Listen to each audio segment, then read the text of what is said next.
Oktoba inajulikana kama mwezi wa awareness of cancer. Tutazungumzia kwa in general, itakuwa specific of cancer. Kwa sababu karibu zote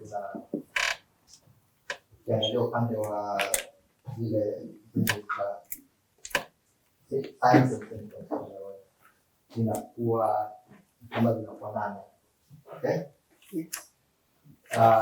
Kwanza tutaanza kuzungumzia kuhusu myths versus facts.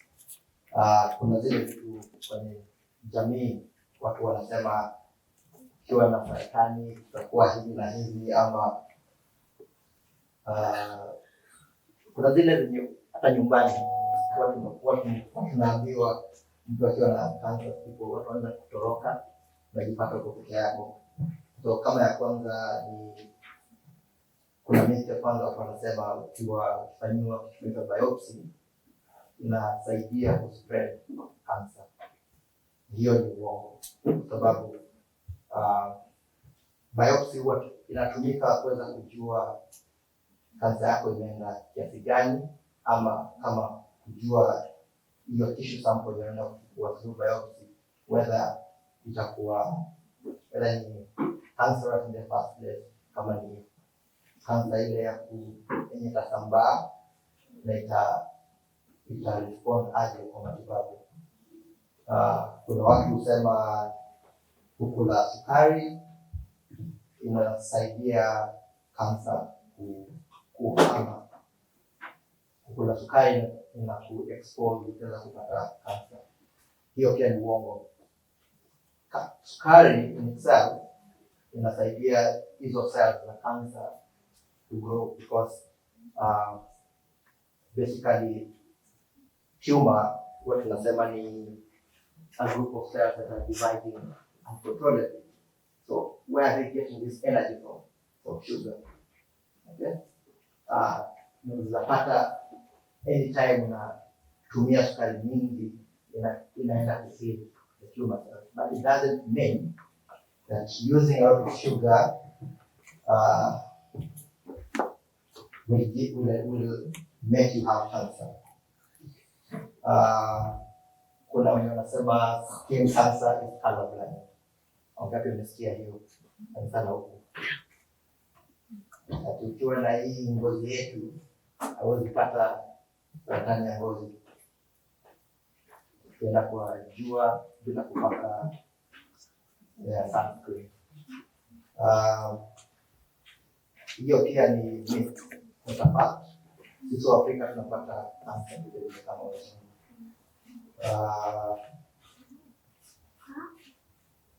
Kuna nyingine wanasema chemotherapy has always had bad side effects.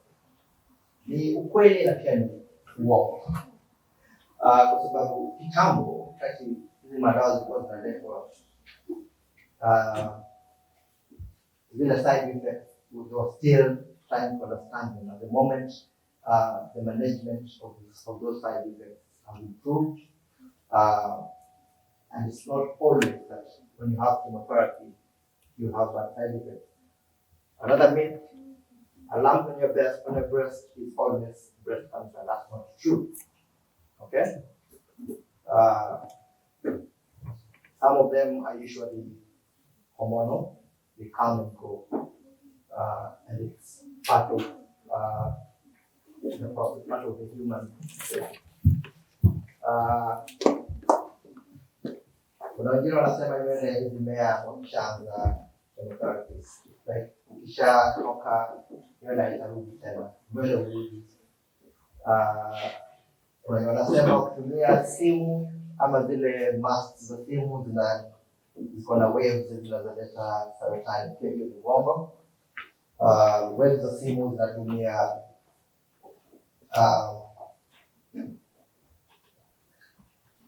non-ionizing rays. Na zile zinaleta saratani huwa zinatumia ionizing rays. Kuna wanasema GMO zinaleta cancer.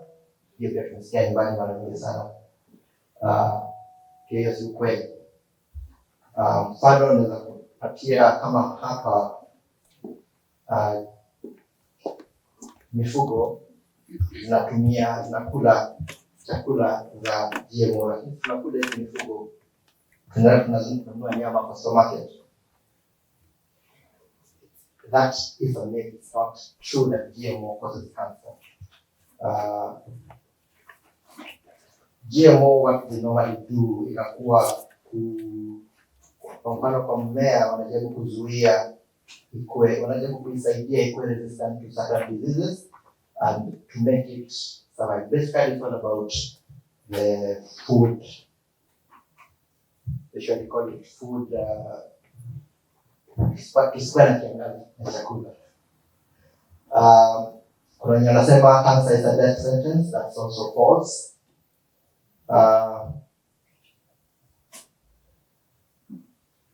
So, nimeongea mambo yote kuhusu myths about cancer.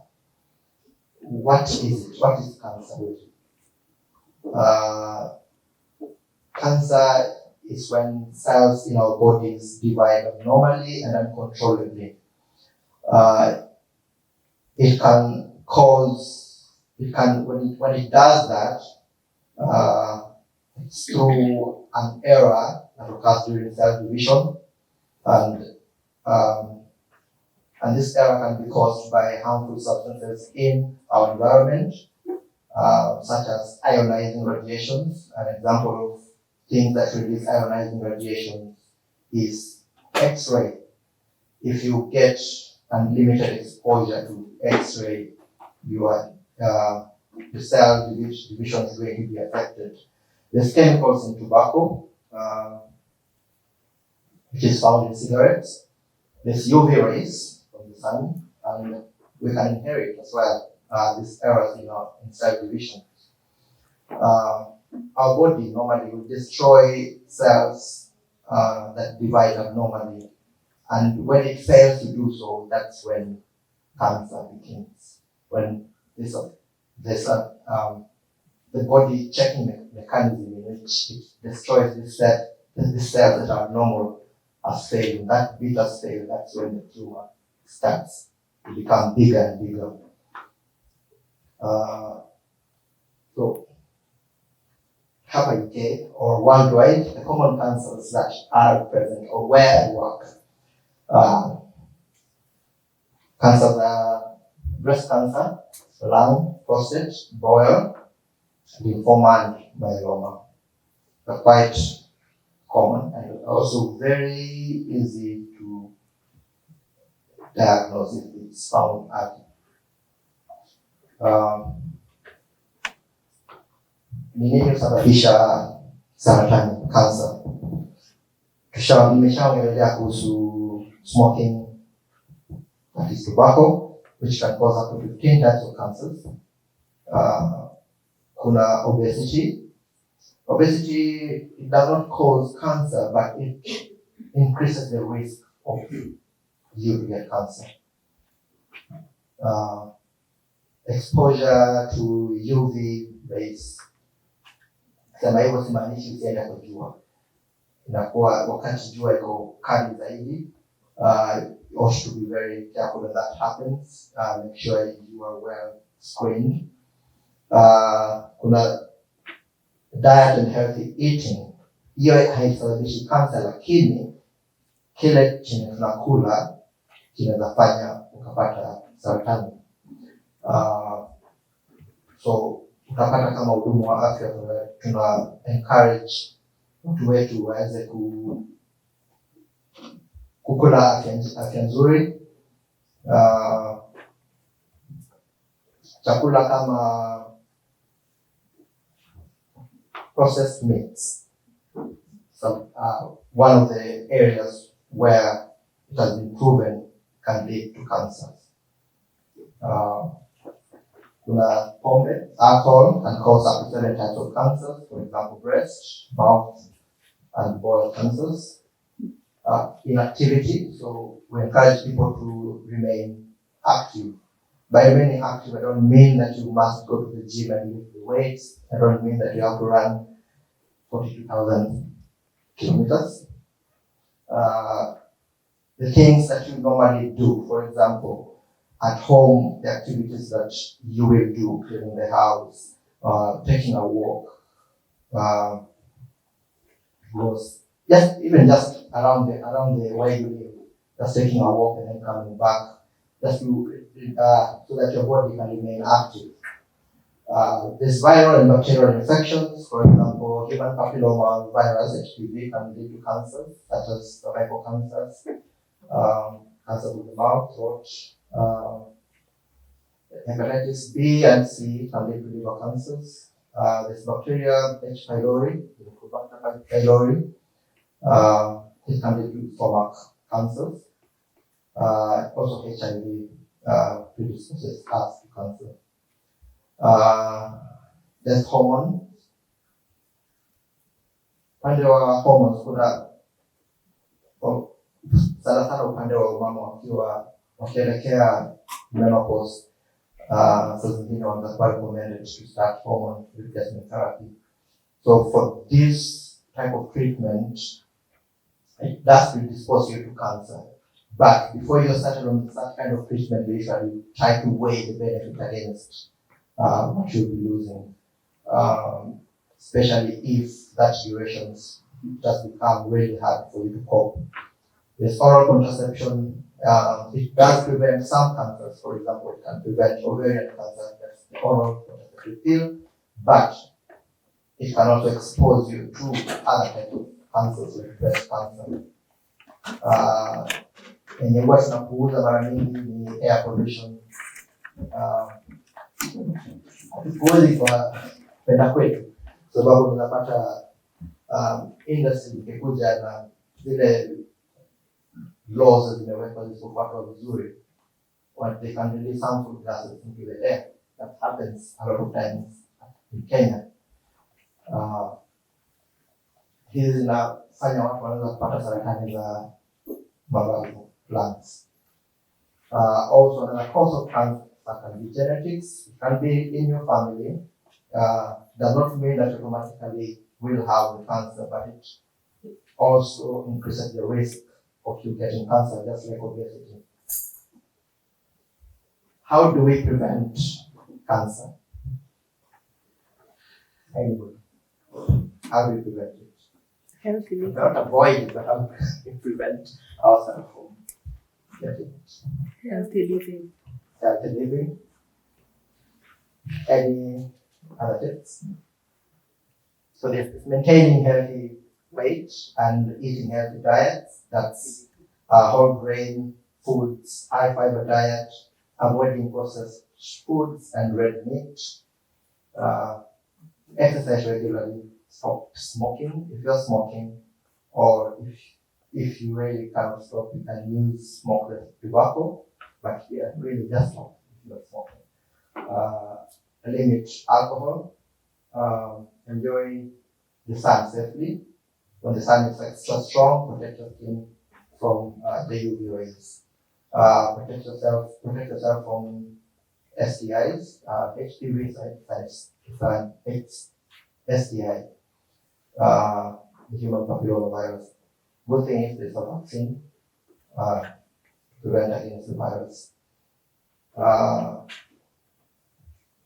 And then another way we prevent is by screening for these cancers. When you're screening, you're not looking for them, but just in case. For example, if there's history of breast cancer in the family, you ought to start the screening when time comes, because there's a chance, and that chance might be it being diagnosed early, and it's very treatable when it's diagnosed early.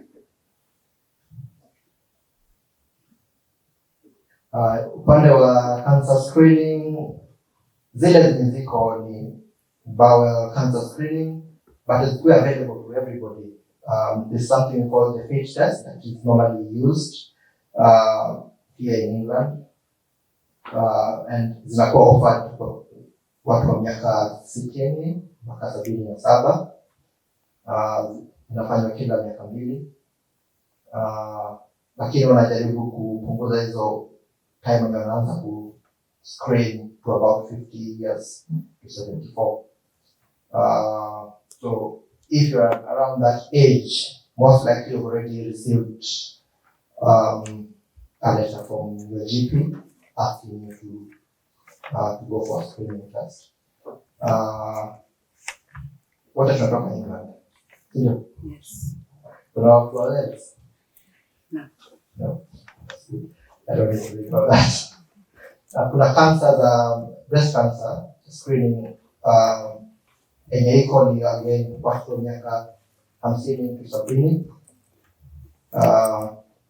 Na wanafanyiwa kitu kinaitwa mammogram, an x-ray of the breast, to try and see even the small lumps to tell you whether to examine it further or not.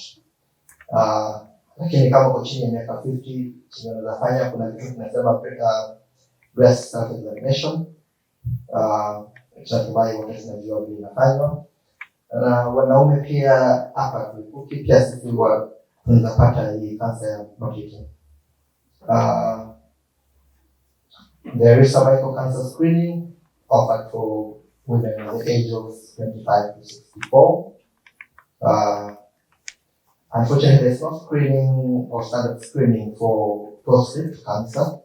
The one that we normally use, the prostate, that checks the prostate hormone in our blood, is not reliable enough. And also there's no screening for lung cancer. Although there's some areas within England that are doing the lung health check for people ages between 55 and 75. Hapa kwetu bado hakujaliwa. Matibabu za kansa vile ziko, wengi wetu tunajua chemotherapy, kuna zenye tunaita immunotherapy na targeted cancer drugs. Kuna radiotherapy. Radiotherapy uses rays, X-rays basically, but it targets specific places where the cancer is. The surgical intervention, where if it's a benign tumor with the possibility of being metastasizing or spreading, in other words, they can use surgical intervention. Also, there's hormone therapy. It helps to block or lower amounts of hormones our body produces in order to slow down the cancer. Stem cell and bone marrow transplant inasaidia sana sana upande wa leukemia, lymphoma and myeloma. Hizi matibabu zinatumiwa in combination. Kwa zingine zinatumika zikiwa pamoja, but mara nyingi hutumika in combination. Unapata unaweza anza na chemotherapy, then ukimaliza uende radiotherapy, ama ufanye chemotherapy pamoja na radiotherapy at the same time. Ama unafanya chemotherapy ukimaliza, ama ukifika katikati unaenda surgical intervention, then unakuja unamalizia the remaining part of chemotherapy.